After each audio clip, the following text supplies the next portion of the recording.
जब हमारी गेहूं की फसल 30 दिन की हो जाती है तो 30 दिन से लेके और 60 दिन तक गेहूं की देखभाल कैसे करनी चाहिए, आज की वीडियो में हम इसी विषय पे चर्चा करेंगे। लगभग ज़्यादातर किसान साथियों की फसल अभी 30 दिन से लेके और 60 दिन के बीच वाली अवस्था में आ गई है। तो आप हमें नीचे कमेंट के माध्यम से यह भी बता सकते हैं कि आपकी अभी गेहूं की फसल कितने दिन की हो गई है। तो चलिए वीडियो स्टार्ट करते हैं। सबसे पहले बात करते हैं 30 दिन पे क्या करना चाहिए।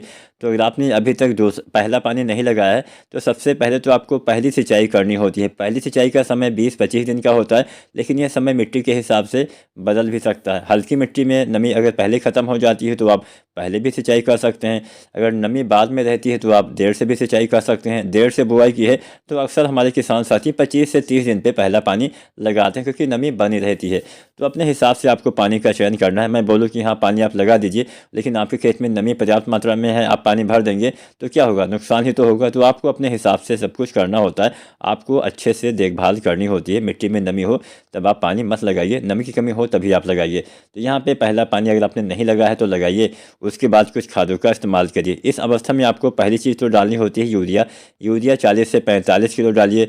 साथ में जिंक डाल सकते हैं 33% वाला 5 से 7 किलो, या फिर 21% वाला 8 से 10 किलो। इसके साथ आप प्रयोग करिए सल्फर। जो सल्फर आता है 90% वाला, लगभग 3 से लेकर 4 किलो मात्रा पर एकड़ के हिसाब से जब आप यूरिया डालते हैं तो उसी के साथ आपको सल्फर भी इस्तेमाल कर देना चाहिए। सल्फर के इस्तेमाल से नाइट्रोजन की क्षमता काफ़ी बढ़ जाती है। आपके पौधे को यूरिया अधिक मात्रा में मिल पाती है, यानी यूरिया में से नाइट्रोजन पौधे ज़्यादा मात्रा में ग्रहण कर पाते हैं। तो ये दो खादें आपको यूरिया के साथ डालनी होती है, यूरिया, जिंक और सल्फर। पहले पानी के बाद 30 दिन या 35 दिन तक इसका इस्तेमाल कर दें। मतलब जब भी आपका खेत चलने योग्य हो जाता है, खाद लगाने योग्य हो जाता है, तो पहले सिंचाई के बाद इन खादों का इस्तेमाल करिए। हमेशा सिंचाई के बाद खादों का इस्तेमाल करेंगे तो ही ज़्यादा लाभ मिलेगा। इसके बाद कुछ चीज़ें, अगर आपकी फसल में थोड़ा सा कमजोरी दिखती है तो आप NPK 19-19-19 1 से 1.5 किलो आप डाल सकते हैं 25, 30 या 35 दिन तक। तो अच्छा ये काम करता है। 1 से 1.5 किलो यह NPK आपको डालना होता है। बात करते हैं दूसरा पानी।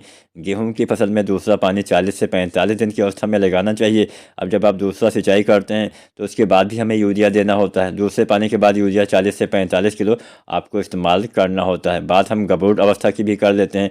बालियाँ निकलने से पहले NPK 0-34 डालिए 1 से 1.5 किलो। इसके साथ में डालिए बोरोन 20% वाला 100 से 125 ग्राम। इससे क्या होगा, NPK 0-34 डालने से आपके पौधे में बालियों का विकास, दाने का निर्माण अच्छे से होगा। बोरोन डालने से पौधे में पोलिनेशन अच्छे से होगा, जिससे सभी दाने के अंदर गेहूं बनेगा। तो यहाँ पे ये दो चीज़ें आपको बालियाँ निकलने से पहले इस्तेमाल करना है। नमी हमेशा बना के रखना है। तीसरा पानी 65 से 70 दिन पे आपको लगाना होता है। उसके बाद अपनी मिट्टी, अपनी फसल के हिसाब से आपको पानी लगाते रहना होता है। अब यहाँ पे कुछ हम स्प्रे का बात कर लेते हैं। जैसे मान लीजिए पौधे में कमजोरी है, पीलापन है, अच्छी ग्रोथ नहीं हुई है, तो ऐसी कंडीशन में आप 2-4 चीज़ें डाल सकते हैं। पहले तो आपको लेना है जिंक 12% वाला 120 ग्राम। साथ में लेना है यूरिया 1 से 2 किलो। साथ में लेना है मैग्नीशियम सल्फेट आपको 1 किलो।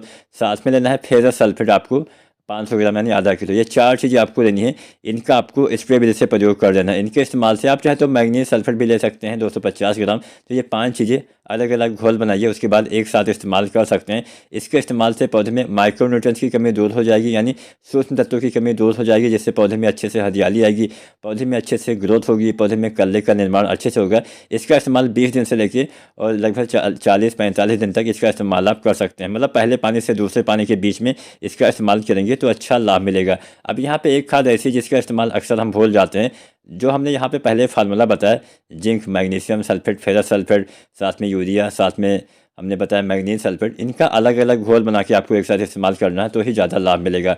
हम बात कर रहे थे एक खाद ऐसी होती है जिसका इस्तेमाल अक्सर हम भूल जाते हैं, वो है पोटास। तो अगर आप भी पोटास का इस्तेमाल ना कर पाए हों तो आप MOP पोटास जो आता है 60% वाला, लगभग आप 20-25 किलो पहले पानी पे या दूसरे पानी पे डाल सकते हैं। वैसे पोटास बुआई के समय 25 से 30 किलो इस्तेमाल करना होता है, अच्छा लाभ मिलता है। ना डाल पाए हों तो पहले पानी पे डालेंगे तो थोड़ा ज़्यादा लाभ मिल जाएगा। दूसरे पानी पे डालते हैं तो उतना अधिक लाभ नहीं मिलता, लेकिन हाँ पूर्ति तो हो जाएगी। अगर आज की जानकारी, आज की वीडियो आपको पसंद आई हो तो लाइक शेयर करें, और चैनल को सब्सक्राइब नहीं किया है तो सब्सक्राइब